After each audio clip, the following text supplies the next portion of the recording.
Nous vous retrouvons au centre de Florence, dans ce magnifique parc, le parc Corsi, avec le ministre des Affaires européennes. Merci Sandro Gozzi de nous accueillir ici pour répondre à nos questions avec Sophie Malibaud de RFI. La première image que nous allons reprendre est celle du séisme, le tremblement de terre, avec des répliques d'ailleurs la nuit dernière, et cette polémique. Votre pays a connu des tremblements de terre, de l'argent a été mobilisé pour sécuriser des bâtiments. Or, on voit que même les écoles qui avaient été restaurées se sont effondrées. Où est la polémique et où est passé l'argent qui n'a pas été utilisé ? Tout d'abord, c'était vraiment terrible ce qui s'est passé, mais nous voulons regarder aux exemples positifs qui se sont produits en Italie après d'autres tremblements de terre. C'est vrai qu'il y a eu des problèmes dans cette région, mais il y a aussi des histoires de succès. Si vous pensez au séisme du Frioul en 1976, si vous pensez au séisme de l'Émilie-Romagne en 2012, on est sorti bien et on a bien reconstruit sans problème. Il y a des enquêtes déjà en cours pour voir qui n'a pas fait quoi et qui porte des responsabilités. Et où est passé l'argent? Il y a de la corruption, qu'est-ce qui s'est passé? C'est impossible de dire pour moi aujourd'hui parce qu'il y a des enquêtes en cours, sans doute. Nous avons demandé au chef de l'autorité nationale contre la corruption, le juge Raffaele Cantone, qui a fait un travail remarquable autour de l'Expo de Milan, de travailler aussi, pas seulement pour vérifier ce qui s'est passé, mais pour assurer que ce qui va se passer, à savoir tout le travail de reconstruction que nous allons mener dans la région frappée par le séisme se déroule en pleine conformité des règles et en pleine conformité des besoins de prévention et de sécurité. Sandro Gozzi, qu'est-ce qui fait que cette fois-ci, ça pourrait ne pas se passer comme les fois précédentes et la reconstruction pourrait respecter les normes antisismiques? Est-ce que c'est parce que vous avez mis de nouveaux organes en place pour vérifier, pour veiller à ce que la reconstruction... On a des instruments nouveaux et des hommes nouveaux et une volonté nouvelle. Des instruments nouveaux, je viens d'évoquer l'autorité nationale contre la corruption, des hommes nouveaux, à savoir des hommes capables. On vient de nommer l'ancien président de la région Émilie-Romagne qui a été commissaire extraordinaire en 2012 pour la reconstruction de la région en Émilie-Romagne qui a été frappée par le séisme, Basque-Ragne. Il va être commissaire chargé de toute la coordination. Donc on a déjà deux personnalités qui ont fait des preuves dans le passé. Vous pouvez nous dire combien a été dépensé pour que les édifices publics, notamment en Italie, résistent au séisme? On parle de dizaines de milliards d'euros. Oui, le problème, c'est qu'un véritable effort de prévention et de mise en sécurité n'a jamais été fait. Et c'est pour cela que nous voulons développer pas seulement un plan de court terme, à savoir reconstruire en respectant la structure originaire des pays, mais des villages qui ont été détruits. Mais nous voulons aussi, pour la première fois en Italie, lancer un plan de prévention et de mise en sécurité qui concerne tous les pays. Nous appelons Casa Italia, Maison Italie, tout simplement parce qu'il est temps de tourner la page par rapport à ce qui n'a pas été fait dans le passé. Ça n'a pas été fait, mais l'argent avait été mis sur la table, l'argent avait été annoncé. Oui, mais jamais pour un plan de prévention nationale. Et vous savez, notre gouvernement porte beaucoup de fardeaux, pas beaucoup de responsabilités. On verra les responsabilités que nous allons amener à la fin de notre expérience. Mais nous portons sur notre dos beaucoup de fardeaux, pas seulement la dette publique, mais les manques d'une action véritable de prévention. Et nous savons bien que l'Italie est un pays à haut risque sismique. Une grande partie de l'Italie est à risque sismique et nous voulons finalement faire un plan, pas seulement pour la reconstruction immédiate, mais un plan de mise en sécurité qui concerne tous les pays, à partir évidemment des bâtiments publics, mais aussi les maisons des particuliers.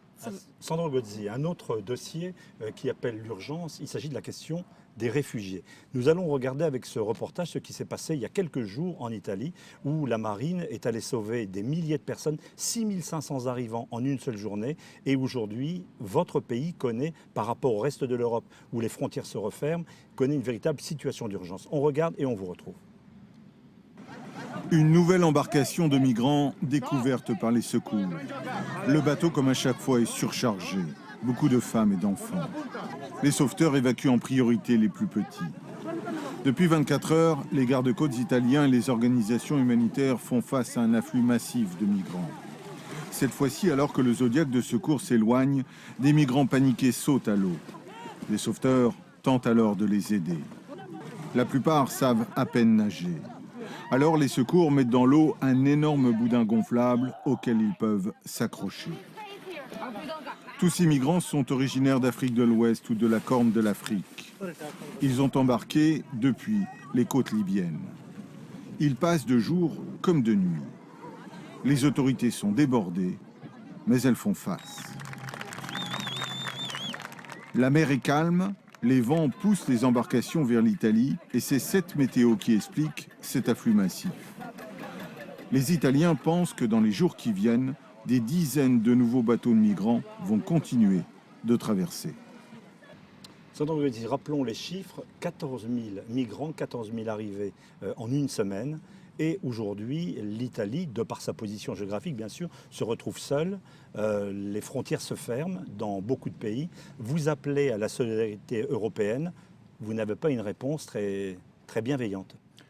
On a un début de réponse. L'Italie était beaucoup plus isolée auparavant, dans le sens que finalement, on a convaincu d'autres gouvernements et les institutions européennes à assumer des responsabilités dans la surveillance de la Méditerranée. Il y a plus de 22 gouvernements qui contribuent au moins à faire le travail avec nous pour sauver des vies et pour lutter contre le trafic des êtres humains. Mais rappelons également plus de 3 000 morts en une année. Oui, la Méditerranée, que nous disons toujours être le berceau de la civilisation européenne, est devenue un cimetière de l'égoïsme européen.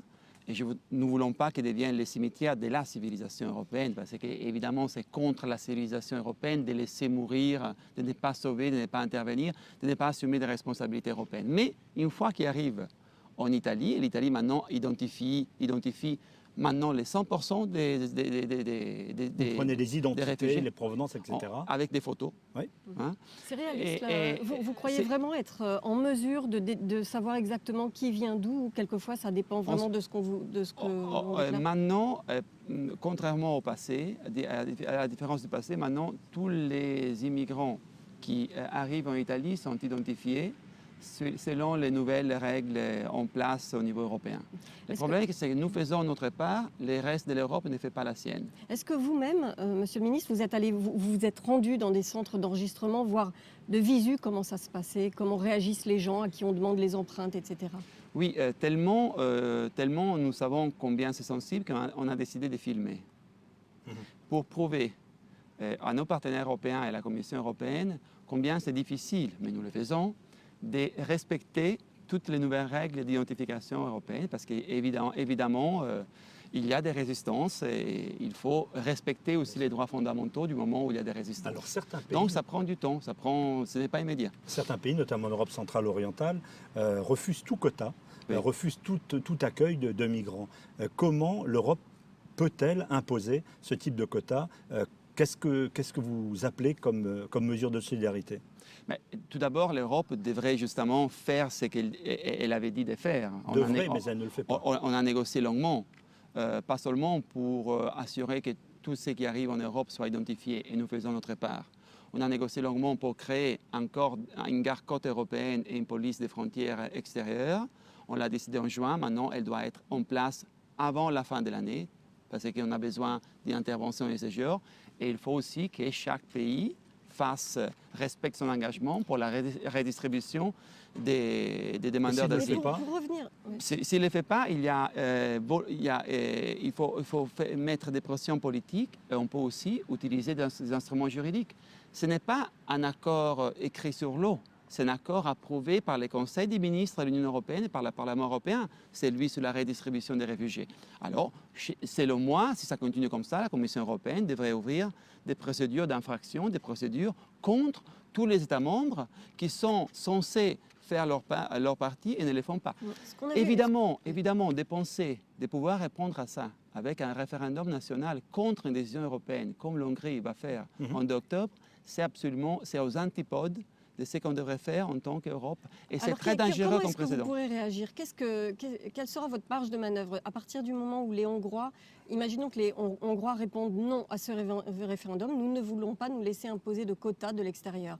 La question est posée de façon déjà à obtenir ce type de réponse. Qu'est-ce que vous allez pouvoir faire? Il se pose un problème politique fondamental des coopérations loyales entre États membres. Se pose aussi un problème juridique parce que si à chaque fois qu'il y a une décision européenne qu'on ne partage pas complètement, on convoque des référendums pour la contrer, il est clair que le système va se bloquer. Alors, C'est la quel est le plan B? paralysie, c'est la paralysie du système. Il faut mettre en œuvre ce que nous avons dit. Nous avons dit, 1, identifier tout ce qui Ça, arrive vous en l'avez Europe. fait. 2, redistribution s'il y a des arrivées dans l'émergence, comme c'est malheureusement, on l'a vu Le cas, ouais. dans votre reportage, le cas aujourd'hui. 3, un nouveau pacte pour les investissements, le développement et la co-responsabilité de l'immigration entre Europe et Afrique. Et vous allez Ce sont trop des vite, choses si je qu'on peux a me permettre. décidées. Il faut les mettre en œuvre. Si on ne Vous les ne met pas dites en pas œuvre, ce que vous allez faire lorsque les Hongrois vont répondre non. Quelle est la possibilité d'agir? Il faut condamner la Est-ce que- Hongrie. Au-delà de je ça. crois qu'il faut condamner tous les pays, les États membres qui ne respectent pas leur engagement dans des questions comme ces jeux. Mais Mais les au-delà de la opinions condamnation, c'est des sanctions. Comment vous allez Comme pouvoir je vous peser? dis, il y a la possibilité juridique dans les systèmes européens d'ouvrir des procédures qui peuvent amener à des sanctions contre les pays qui ne respectent pas l'accord. Mais les Jusqu'à opinions maintenant, la publiques se Commission sont retournées, européenne. monsieur le ministre. Les opinions publiques se sont retournées. Même en Allemagne, on voit bien que l'accueil qui était réservé n'est plus le même.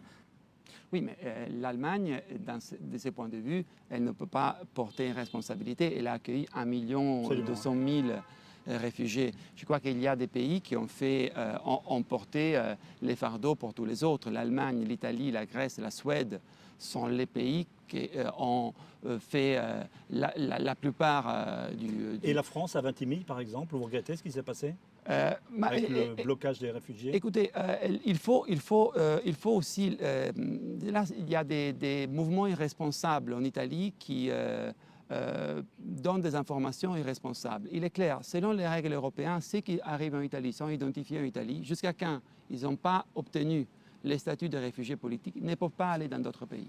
Et nous sommes en train de respecter ces règles. Donc, ceux qui poussent les demandeurs d'asile d'aller vers Ventimille, vers la France, d'aller vers la Suisse, sont totalement irresponsables parce que, selon les règles européennes, doivent rester en Italie. Mais c'est ça qui manque. Les autres pays devraient quand même accepter la redistribution des réfugiés. Et c'est absolument scandaleux ce qui s'est passé dans cette année, que les pays ont fait très peu leur part. Maintenant, on a des signes positifs. Le ministre intérieur allemand, Thomas de Maizière, il a annoncé que l'Allemagne va accueillir une partie des réfugiés de l'Italie. Et je crois que c'est remarquable pour deux raisons. La première, parce que finalement, on commence à mettre en œuvre cette partie de l'accord qui concerne les relations entre l'Italie et l'Allemagne. Secondo, il est fait un pays qui est déjà sous pression, qui a déjà un débat politique très important à son intérieur. Donc, deux fois,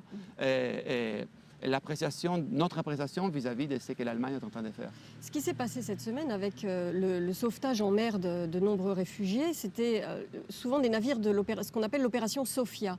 Ce sont des navires qui sont censés en fait débusquer le trafic illégal et donc agir contre les auteurs du trafic, qui sont très rémunérés, etc. Contre ça, qu'est-ce que vous faites? Est-ce que ce n'est pas un échec de cette opération qui se retrouve de facto en train de faire du sauvetage et finalement impuissant face à l'organisation des réseaux? Je ne suis pas sûr qu'elle soit aussi impuissante. Déjà, avant avec Mare Nostrum, maintenant avec Sophia, il y a plusieurs arrestations des trafiquants des êtres humains. Il y a il y a eu des dizaines et des dizaines de mises en examen des trafiquants qui sont arrêtés dans les opérations de la Méditerranée. Ils sont les exécutants. Mais il est clair qu'il faut absolument résoudre les problèmes à l'origine. Et c'est pour cela qu'il est important que l'Europe fasse ce qu'elle a dit. Là, il n'agit pas. Vous savez, ce soir, sur ce sujet, je ne vais pas être original. Parce que je vais tout simplement rappeler ce que l'Europe a déjà décidé et n'a pas mis en œuvre. Et une des choses que l'Europe a décidé et n'a pas mis en œuvre, c'est en juin un nouveau pacte entre Europe et Afrique. Sans une coopération Il faut entre Europe. aider les pays Ça, de départ, c'est ça? Absolument, il faut aider les pays de départ, il faut les responsabiliser. Parce qu'il y a une autre chose que l'Europe ne fait pas et qu'elle devrait faire et sur laquelle l'Union devrait assumer des responsabilités, c'est la politique des retours. Ceux qui n'ont pas droit à rester en Europe doivent être Il faut renvoyés. expulser certains de ces migrants? Bien sûr. Les expulser Bien sûr, où il faut- Dans l'état actuel, on peut expulser les gens vers la Libye? La Libye, c'est un pays de transit. Et c'est un gros problème comme pays de transit. Parce qu'il n'y a pas de Libyens qui viennent avec ces bateaux que vous avez montrés en Italie ou en Grèce. Ce sont des pays, surtout du Corne d'Afrique ou de l'Afrique subsaharienne, qui passent à travers la Libye, parce qu'il y a des réseaux criminels qui organisent les transferts et qui arrivent en Italie. Donc il y a deux questions différentes. La première, responsabiliser les pays africains d'origine, parce qu'ils doivent assumer des responsabilités avec nous dans la gestion de l'immigration et dans la lutte contre les trafiquants et stabiliser la Libye. Il est clair que la Libye, c'est un grand problème pour toute la communauté internationale. C'est pour cela qu'on est à côté de ces gouvernements qui est encore fragile, mais ces gouvernements d'unité nationale doivent être soutenus. Il y a des résultats importants qui est en train d'obtenir dans la lutte contre la présence de l'État islamique en Libye. C'est positif, mais il faut aider, soutenir les gouvernements d'unité nationale parce qu'on a besoin de l'aider à éteindre les contrôles sur le territoire de la Libye et surtout sur les côtes, parce que c'est là de là qui arrivent les 95% des arrivées en Italie. Aujourd'hui, il y a quasiment plus de réfugiés qui arrivent sur les côtes de l'Italie qu'en Grèce venant de Turquie, à cause de l'accord qui a été conclu et qui est bien fragile entre la Turquie et l'Europe. Oui. Mais certains parlent d'un accord avec les Libyens. Est-ce que c'est envisageable? Je ne dirais pas à cause, je dirais grâce, dans le sens que moi j'évalue positivement l'accord qu'on a fait avec la Turquie. Il y a d'autres choses que je n'évalue pas très positivement de la Turquie. Mais le fait que finalement on a réussi à mieux gérer les flux et les arrivées entre Union européenne et Turquie, en Turquie et Grèce, pour nous c'est positif. Ce que nous disons, c'est que nous devons faire un accord similaire. Évidemment, pas les mêmes accords, parce que la Turquie, ce n'est pas la Libye. Hein? Mais il faut faire un accord similaire avec tous les pays du nord de l'Afrique. Et nous voulons engager l'Union européenne à aller dans cette direction, négocier des accords sur les modèles turcs avec les pays dans lesquels il y a un gouvernement stable avec lesquels négocier et aider la Libye à se stabiliser pour pouvoir avoir un accord avec des effets similaires. Mais déjà, le gouvernement libyen nous a demandé d'envoyer des formateurs pour les gardes-côtes libyennes. On commence, mais c'est la seule voie possible pour résoudre les problèmes à l'origine. Sandro Gozzi, dans une deuxième partie de l'émission, après un flash d'information, nous allons revenir sur l'Europe de façon plus large. Nous allons parler du Brexit, le départ de la Grande-Bretagne. Un mot, vous avez écrit un livre, c'est pas la faute à Bruxelles. Comment est-ce qu'elle va, cette Europe? Est-ce qu'elle est en danger? Est-ce qu'elle peut disparaître comme projet politique? Oui, l'Europe est en danger et l'Europe doit sortir du statu quo. Parce que si elle reste dans le statu quo, ce sera le début de la désintégration européenne et pas le début de la relance européenne. C'est un vrai danger. C'est un vrai danger. C'est pour cela que nous disons déjà avant le Brexit que pour sauver l'Europe, il faut la changer sur des points fondamentaux. Alors nous en parlerons, nous parlerons notamment de Schengen, puisque vous avez présidé ce comité. Avant de vous retrouver pour cet entretien, puis on parlera bien sûr aussi de l'Italie, un point d'information sur les antennes de TV5 Monde et sur celles de RFI.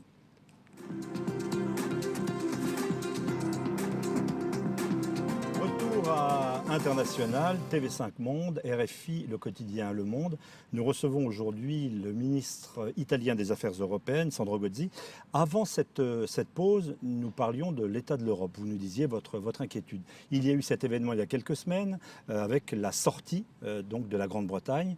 L'année prochaine, vous organiserez en Italie les 60 ans de la naissance, pourrait-on dire, du traité de Rome, de l'Europe. Comment avez-vous vu cette sortie de la Grande-Bretagne? Un affaiblissement réel ou un éclaircissement?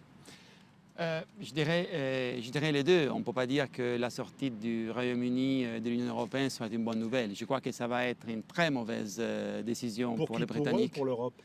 Beaucoup pire pour les Britanniques que pour les Européens. Non, mais déjà, vous pensez qu'ils vont sortir? On attend... Pour l'instant, ils n'ont pas fait la démarche. Non, on n'a pas fait la démarche, mais je crois qu'il y a eu assez d'absurdité en Europe dans cette décennie pour entrer encore dans le théâtre de l'absurde de Georges Beckett en attendant Godot. Et on ne va pas rester ferme sur place en attendant l'article 50. Mais vous pensez que c'est possible qu'ils aux chômeurs en reviennent? Italie, aux gens qui sont inquiets pour l'immigration, si en France on expliquait aux gens qui sont justement inquiets pour le terrorisme qu'on ne fait rien en Europe parce qu'on attend l'article 50, ils nous prendraient pour des fous, ils auraient raison. Et alors il faut agir au-delà et sans attendre la décision des Britanniques. Ils doivent sortir maintenant ou vous espérez que les Britanniques revotent un jour? C'est aux Britanniques de voir. Pour moi, les cadres des négociations est clair, les mieux, mais ce n'est pas ça la priorité. Pour moi, la priorité, c'est que les 27 se concentrent sur ce qu'il faut faire pour changer l'Europe, sur ce qu'il faut faire pour donner des réponses concrètes aux citoyens qui veulent plus de sécurité, qui veulent plus d'emplois, qui veulent un meilleur avenir pour la jeunesse. Pas mince. Et qui veulent finalement qu'on gouverne au lieu de subir l'immigration. Et on peut gouverner l'immigration seulement si on est ensemble au niveau européen. Qu'est-ce que vous attendez justement des prochaines échéances? Il va y avoir un sommet des pays d'Europe du Sud le 9 septembre, ensuite il va y avoir Bratislava, sommet européen. Qu'est-ce que vous attendez de ces échéances-là? Quelque chose de décisif? On attend des réponses immédiates, concrètes sur les thèmes dont je vous ai dit. On attend un renforcement de la politique d'investissement européenne parce que je ne connais pas une politique qui fait démarrer la croissance seulement avec les réformes. Il faut faire aussi de l'investissement. Et il faut en faire beaucoup plus de ce qu'on a fait aujourd'hui. J'attends une Europe qui redevient un multiplicateur d'opportunités pour la jeunesse. Aujourd'hui, les jeunes sont soit eurosceptiques, soit euro-indifférents, ce qui est encore pire. Mais il y a une grande histoire de succès en Europe qui s'appelle Erasmus. Derrière ça, vous avez d'ailleurs écrit le livre Génération Erasmus. Vous-même, vous êtes un ancien étudiant Erasmus. J'étais un étudiant Erasmus en 1990, un mois après la chute du mur de Berlin, à Paris. Alors, par exemple, les jeunes Britanniques, il faut leur permettre de rester dans Erasmus? Il y a des moyens Moi, je crois qu'il faudrait tout faire pour continuer à parler, avoir une relation étroite, surtout avec cette jeunesse britannique, et ce n'est pas trop mobilisé pour les Remain, mais ceux qui sont mobilisés voulaient rester, et je crois qu'absolument devraient pouvoir participer. En Italie, on a même pensé, on est en train de revoir la loi sur la citoyenneté européenne, et je crois qu'on devrait donner une voix spéciale, une voix privilégiée, notamment en regardant aux Britanniques. Il faut garder un lien avec la partie européenne du Royaume-Uni. Mais il ne faut pas se bloquer en attendant les Britanniques, c'est leur décision. Alors vous me demandiez, dans l'avenir, pourrait revenir sur la décision. C'est à eux de voir. Ce qui m'intéresse, c'est que nous bougeons et ne restons pas sur place en attendant une notification de la part de Londres. Est-ce qu'on pourrait imaginer, après tout c'est la démocratie, qu'une telle question soit posée ailleurs, notamment aux Italiens? Moi, je pense que déjà, de rester ou non. Déjà, oui, moi je crois que c'est possible. Déjà, on a une montée incroyable de l'euroscepticisme en Italie. Et si vous pensez que l'Italie a été toujours le pays plus enthousiaste, il faut se poser des questions. Votre parti, le Parti démocrate, a été lourdement sanctionné au municipal de juin dernier. Oui. Il y a maintenant justement des représentants de ces mouvements très eurosceptiques à la tête de la mairie de Rome. Oui. Les débuts de la mairie de Rome sur la guide des 5 étoiles n'a pas été brillant. Disons, il n'y a pas 5 étoiles. Mal, ouais. C'est un peu moins de 5 étoiles. Vous vous réjouissez de leur déboire? Et pour ma capitale, et comme j'y habite maintenant, j'espère que les deuxième acte, ça sera mieux du premier, parce que dans le premier acte, le mouvement 5 étoiles a démontré son incapacité totale à avoir des responsabilités du gouvernement. C'est l'inexpérience du pouvoir? Vous pensez qu'il pourrait acquérir un peu d'expérience au bout d'un moment? J'espère pas aux frais. On ne fait pas un stage quand on est maire de Rome. Ce n'est pas un stage qu'on fait. Et si on se présente devant les électeurs pour assumer les responsabilités de la mairie de Rome, il faut savoir les faire.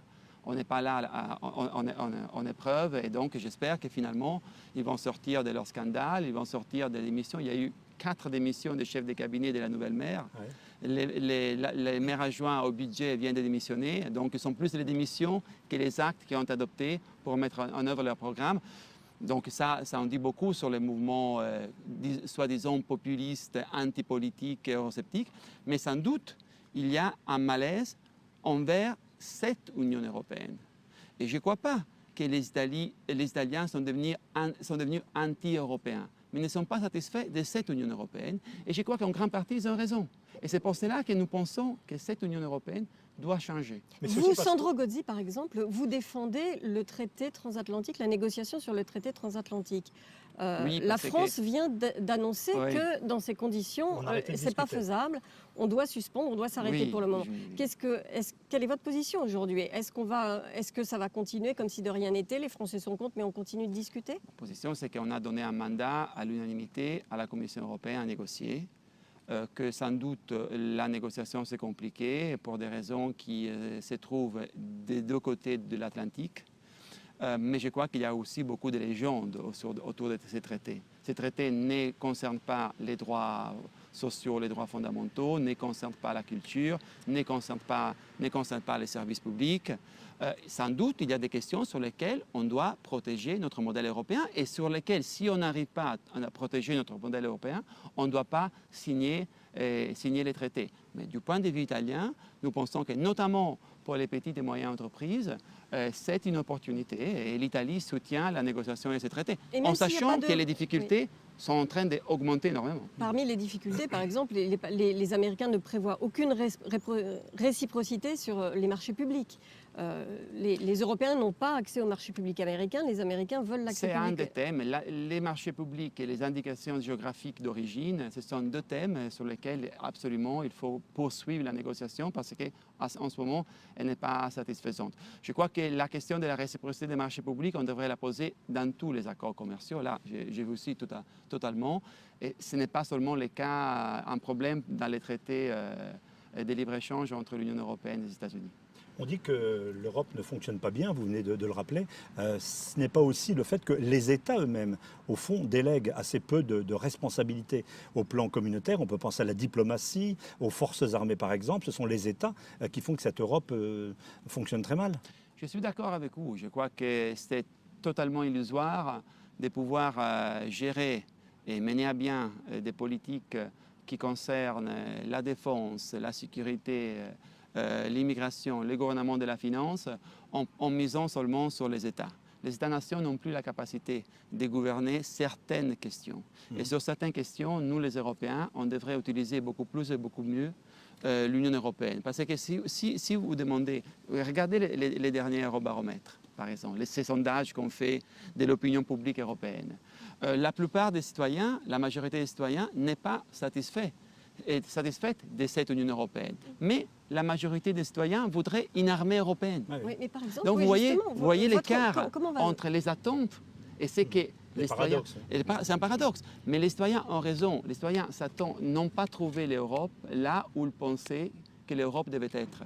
Alors, comme on a dit au début de la législature européenne, qu'on a besoin d'une Europe grande avec les grandes questions et petite avec les petites questions, l'Europe de la bureaucratie doit devenir minuscule et l'Europe de la défense et de la sécurité devrait devenir un véritable acteur. Et vous Il faut pensez travailler. que votre pays serait favorable à une Europe de la défense? Parce que pour l'instant, Nous les sommes capacités de favorables. défense en Europe, c'est la France, la Nous Grande-Bretagne. sommes tellement favorables que nos ministres de la Défense et des Affaires étrangères ont proposé une Schengen de la défense et une Schengen de la sécurité, à savoir une initiative entre gouvernements, entre les gouvernements qui le veulent et qui en ont la capacité, pour renforcer notre coopération dans l'industrie militaire de la défense, pour créer véritablement ces bataillons européens. Vous savez, là aussi, je ne suis pas original. Ça fait 10 ans que l'Europe a dit on va créer des EU Battle Groups, des bataillons européens, pour être prêts au cas où il y avait besoin de stabiliser. On n'a rien fait. Mais qu'est-ce que Commençons l'Italie à attend, faire. par exemple? Qu'est-ce que l'Italie attend? La France a été impliquée sur plusieurs terrains en Afrique. Elle s'est retrouvée quasi seule Bien à ce sûr. moment-là. Bien sûr, mais tout le monde, d'une manière ou d'une autre, a payé les coûts de la non-Europe sur les questions dans lesquelles l'Europe devrait être présente. Nous l'avons payé pour l'immigration, la France l'a payé pour la défense, d'autres l'ont payé pour l'absence d'un gouvernement véritable de la finance. Donc, il est temps de donner des réponses et de faire moins d'Europe là où n'est pas nécessaire. L'Europe est trop tatillon sur certaines questions. Elle devrait laisser plus d'espace à la société civile, aux régions, aux États, aux villes. Elle est coupablement absente sur les questions sur lesquelles nous, Européens, nous pouvons faire la différence seulement unis. Sinon, cette émission est regardée un peu partout dans le monde. Et je ne voudrais écoutez- pas que nous, les Européens, nous devenons spectateurs uniquement de ce qui se passe dans le reste du monde. À propos du fonctionnement de l'Europe, il paraît qu'il y a une chose qui énerve pas mal votre gouvernement, c'est le couple franco-allemand. C'est-à-dire que la chancelière appelle François Hollande et le Premier ministre dit moi j'apprends parfois, le Premier ministre italien Renzi dit moi j'apprends parfois des choses en lisant la presse. Ça vous énerve ce couple fusionnel? Non, ils étaient tous les trois très heureux Oui, à Ventotene, bien dans sûr. l'île où Altiero Spinelli était exilé. C'est un beau symbole. C'est un beau symbole, mais le symbole compte aussi. Une politique qui n'a pas le courage des mots, le courage des symboles, c'est une politique Mais vous êtes la qui est troisième faible. économie européenne, vous n'avez pas le sentiment d'être quand même en deuxième division? Non, pas du tout. L'Italie a été en troisième division. C'est vrai. L'Italie a été les grands malades de l'Europe. Mais on est passé d'Angela Merkel et Nicolas Sarkozy, qui avaient un sourire ironique vis-à-vis de Silvio Berlusconi à Nice en 2011. Moi, je n'ai pas apprécié ça, je dois vous dire la vérité, même si j'étais en opposant de Berlusconi. À un François Hollande et Angela Merkel, qui était à côté de Matteo Renzi, justement. Et Matteo Renzi était à côté d'Angela Merkel et François Hollande à Berlin, et ils étaient à Ventotene, parce qu'il est clair que dans un moment aussi spécial et particulier de l'histoire européenne, trois pays fondateurs, les trois principales économies de la zone euro, doivent assumer des responsabilités spéciales. Et c'est ce qu'on est en train de faire. Et l'entente entre les trois est très bonne. Parce que justement, vous dites les trois principales économies de la zone, mais l'économie italienne, elle était extrêmement fragile. Je parle notamment du secteur financier. On parle des banques italiennes qui ont, je crois, 17% de leur bilan de créances douteuses. Certains craignent que ce Ça soit vous la préoccupe? prochaine crise. Non, les banques italiennes sont solides. Sans doute, il y a des questions liées aux créances douteuses et sans doute l'Italie, d'après nous, c'était une erreur, ne pas être intervenue quand les règles européennes les permettaient à faveur des banques, comme cela a été fait dans d'autres pays européens, à commencer par l'Allemagne, qui a justement dépensé beaucoup de milliards d'euros pour soutenir le secteur bancaire. Maintenant, nous sommes en train de prendre les mesures nécessaires et il y a seulement finalement la question ouverte du monte des passes judiciaires sur lequel on est en train de travailler pour, disons, redonner une stabilité pour relancer le système bancaire. Mais sans doute, il y a deux questions, encore une fois, dans lesquelles l'Europe est absente. On avait dit qu'on aurait introduit des directives, celles dites des bail-in, les nouvelles règles pour intervenir dans le secteur bancaire qui font porter sur les actionnaires une partie de la responsabilité quand il y a une crise des banques. Mais on avait dit aussi qu'on faisait une union bancaire dans laquelle il devait aussi avoir des mécanismes de solidarité. Nous avons fait la première partie, et en Italie, on a mis en œuvre la première partie. L'union bancaire et les mécanismes de solidarité ne sont pas là. Et cette, disons, Europe, disons, avec une jambe plus longue et une jambe plus courte, et la jambe plus longue, c'est toujours celle des règles, et la jambe plus courte, c'est toujours celle de la solidarité, ne peut pas marcher. Il y a quelques années, il y avait une expression assez péjorative qui était donnée au sud de l'Europe, c'était le club méditerranéen, ces pays qui étaient assez laxistes au plan budgétaire, et l'Italie était montrée du doigt, en faisait partie. Comment est-ce que vous répondez face à un prétendu laxisme fiscal, par exemple, des dépenses publiques qui dérapent rapidement? Comment est-ce que vous avez vécu cette mise au banc, en quelque sorte, ou cette accusation? Ma génération a payé un prix très très lourd pour la politique déraisonnable de gestion des finances publiques qui a été faite en Italie dans les années 70 et notamment dans les années 80. Si on a une dette publique qui va au-delà de 130%, ce n'est pas la responsabilité de ce gouvernement, ce n'est pas la responsabilité du gouvernement des derniers 20 ans. Parce que dans les derniers 20 ans, l'Italie est le pays qui a fait le plus de surplus en Europe avec l'Allemagne. Si vous prenez la différence entre les recettes et les dépenses et vous enlevez ce qu'on paye sur les intérêts pour la dette publique, l'Italie est le pays le plus vertueux. Au prix de alors, l'austérité? donc, Au prix pourquoi de les- l'austérité? Mais évidemment, est-ce que cette rigueur et est-ce que cette responsabilité dans la gestion des finances publiques que nous avons démontré dans les derniers 20 ans a été une solution? Non, parce que ce qui a manqué, c'est la politique d'investissement. On doit faire deux choses en Italie. La première, on est en train de la faire, des réformes structurelles, parce que c'est un pays qui a perdu trop de fois l'opportunité de mener des réformes. Si on avait mené à l'époque où Schröder avait fait les réformes en Allemagne, on avait fait les réformes en Italie, on ne serait pas là. Nous sommes en train de faire des réformes du marché du travail, de l'administration publique, de la justice, si les citoyens le voudront, de la Constitution. Mais ceci n'est pas suffisant. Il faut faire aussi de l'investissement. Et là, nous disons aux Européens, à tous, donnons-nous plus de marge de manœuvre pour des investissements, parce que ce n'est pas aujourd'hui que toute la dépense publique est mauvaise. La dépense publique qui va sur des projets d'avenir et de croissance, elle n'est pas Sandro mauvaise. Gozzi, Exactement. est-ce que le chômage des jeunes, ce n'est pas la priorité des priorités? Je crois qu'on attend 39% de jeunes au chômage dans votre pays. Et c'est pour cela qu'on a réformé le marché du travail, en pensant notamment à ceux qui sont totalement exclus du travail aujourd'hui, notamment la jeunesse. On a réformé le marché du travail justement pour favoriser l'embauche de la jeunesse, favoriser la formation et pour ne pas laisser un jeune seul une fois qu'il perd son premier travail. L'accompagner avec une assurance sociale universelle, c'est une réforme fondamentale que nous avons faite qui commence à donner des résultats. Mais on ne peut pas penser qu'une réforme donne des résultats après 12 mois. Quel regard est-ce que vous portez justement sur les Français et la difficulté qu'il y a en France à réformer ce marché du travail, cette loi du travail qui fait... Je crois que c'était une décision juste, celle du gouvernement français, de faire une réforme du marché du travail. Et si je regarde les propositions initiales et les résultats finaux, je ne comprends pas pourquoi c'est devenu une question qui a autant divisé la société française. Me semble une réforme juste, raisonnable et modérée. Je ne vois pas, elle n'est pas révolutionnaire, mais elle va dans le bon sens. Et je crois que le gouvernement Emmanuel Valls a bien fait d'insister là-dessus. Je le disais, vous enseignez à Paris, vous avez fait une partie de vos études à Paris, francophone, francophile. Quel regard vous portez sur la politique française, sur l'impopularité du gouvernement, sur la montée de l'extrême droite? Je sais bien, vous allez être prudent, vous êtes ministre du gouvernement italien, mais néanmoins, quel regard vous êtes surpris? Vous pensez que ce serait si dur pour le gouvernement Hollande? Je crois que c'est très dur d'être gouvernement en ce moment en Europe et pas seulement à Paris. Ouais. Et parce que la France et l'Italie sont deux pays qui ont besoin d'échanger profondément, ont besoin des réformes. Et les réformes, dans l'immédiat, coûtent en termes politiques et donnent des résultats positifs en termes économiques, en termes sociaux seulement à moyen terme.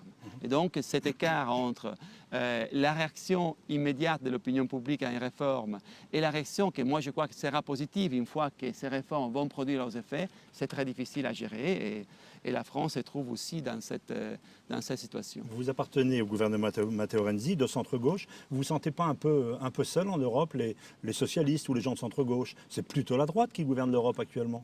C'est la droite qui a gouverné l'Europe pour longtemps et la politique d'austérité est un pur produit idéologique et politique des conservateurs.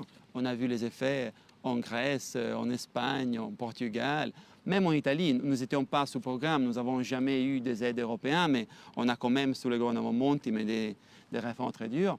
Aujourd'hui, il y a un tiers des leaders autour de la table dans les sommets européens qui sont de gauche ou de centre-gauche. Moi, je crois que la gauche européenne peut se relancer seulement si elle développe une véritable politique européenne transnationale. Les solutions de la gauche européenne pour la relance doivent être travaillons beaucoup plus ensemble au niveau européen. Pas seulement entre leaders, mais entre gouvernements, entre partis, développer une véritable politique transnationale de gauche pour la croissance, pour les droits fondamentaux, pour l'état de droit. L'état de droit est mis en cause aujourd'hui à l'intérieur de l'Union européenne et pas seulement dans nos relations avec les pays tiers.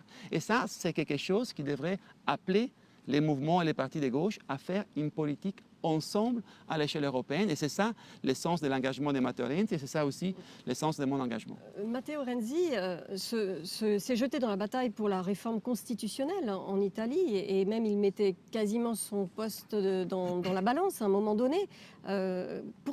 Expliquez-nous pourquoi, quelle est l'importance de cette réforme? C'est pour de la stabilité politique qui a manqué en Italie pendant des années? C'est pour la stabilité politique parce qu'en Italie, on a eu les records de changements de gouvernement, mais il y avait beaucoup de gouvernements qui changeaient, mais rien n'a changé dans le pays. Maintenant, on voudrait un peu inverser la donne. On voudrait changer beaucoup dans le pays et changer moins de gouvernements. Et donc, plus de stabilité de gouvernement, une démocratie qui fonctionne mieux. On a Chambre des députés et Sénat en Italie font exactement la même chose. Et une loi doit être approuvée seulement si elle est approuvée dans les mêmes termes Donc la navette est continuelle. Pas seulement les temps sont très longs, mais la qualité des lois est très inférieure à ce qu'elle devrait être. On doit remettre de l'ordre entre les responsabilités. On doit mieux savoir qui fait quoi entre États et régions. Et il faut donner plus de pouvoir aux citoyens avec des référendums, avec des initiatives législatives, avec des signatures populaires. C'est ça l'essence de la réforme. Il est clair, ce sont des choses sur lesquelles on a débattu. Moi, j'étais à l'école primaire. Quand on a commencé en Italie à débattre ces choses, ça fait 30 ans qu'on en parle, il est temps de la faire. Nous l'avons fait au Parlement et les citoyens devront décider en référendum s'ils veulent cette réforme ou pas. Est-ce que le mandat de Matteo Renzi dépend de la réponse à ce référendum? Non, ce référendum, ce n'est pas sur une personnalité politique et ce n'est pas sur l'avenir d'une personnalité politique, c'est sur la démocratie italienne et sur l'avenir de la démocratie italienne. Donc a priori, pas d'échéance avant 2018 sur la scène politique intérieure? Matteo Renzi est déjà très clair là-dessus. Les prochaines élections législatives auront lieu en Italie en 2018. Il y a un pays qui inquiète de par son évolution politique, il s'agit de la Turquie, où les Européens estiment que les libertés publiques sont malmenées. Comment est-ce que vous voyez la situation donc, dans ce pays? Et est-ce que vous estimez que la Turquie est appelée, c'est un débat qu'on trouve dans beaucoup de pays, est appelée un jour à rejoindre l'Union européenne? Ou vous dites c'est exclu, en tout cas pour le moment? Non, moi je crois que la Turquie d'aujourd'hui est sans doute un partenaire incontournable pour les Européens et pas seulement pour les Européens. En dépit de sa gouvernance? Elle est membre de l'OTAN, etc. Et je crois que c'était nécessaire. C'était un accord très complexe, mais nécessaire, celui sur l'immigration qu'on a fait avec les Turcs. Mais ceci ne veut pas dire gérer au rabais des questions fondamentales pour notre politique et pour notre crédibilité, qui sont l'état de droit, la liberté de la presse, le respect des minorités. Et là, on est inquiet pour les évolutions qui sont développées. Elle peut entrer un jour dans l'Europe? Oui, la Turquie est candidate à l'Union européenne, mais il ne me semble pas que ce soit une question d'actualité aujourd'hui. Même d'ici là, l'exemption de visa, vous pensez qu'ils vont l'obtenir? La libéralisation des visas pour la Turquie, comme pour tous les autres pays, dépend du remplissement des critères. Et il y a plus de 70 critères à remplir. C'est à la lumière de ça qu'on va juger et que le Parlement européen devra juger si libéraliser les visas avec la Turquie ou pas. Encore, nous n'en sommes pas là. Sandro Gozi, ministre italien des Affaires européennes. L'année prochaine, à Rome, donc les fêtes pour le 60e anniversaire de la naissance de l'Europe. Ce sera une belle fête ou une fête triste? Ça dépend de nous. Nous devons maintenant nous donner des arguments pour pouvoir célébrer quelque chose l'année prochaine. Si maintenant on donne les réponses nécessaires, à commencer par le sommet de Bratislava, mi-septembre, sur les questions qu'on a évoquées, croissance, sécurité, immigration, jeunesse, alors nous pouvons redevenir audibles de la part des citoyens européens. Et notre espoir, c'est de pouvoir lancer un nouveau pacte politique pour une autre Europe le 25 mars 2017 à Rome. Merci de nous avoir accueillis à Florence, Sandro Gozi. Merci pour ces réponses. Je rappelle que vous êtes le ministre italien des Affaires européennes. Nous nous retrouverons bien la semaine prochaine dans le studio de Paris pour une autre émission d'International. Nous ne serons plus dans ce magnifique parc de Florence. Excellente suite de programme sur RFI, sur TV5 et bien sûr en liaison avec notre partenaire Le Monde. Merci d'avoir été avec nous. Merci à vous. Merci.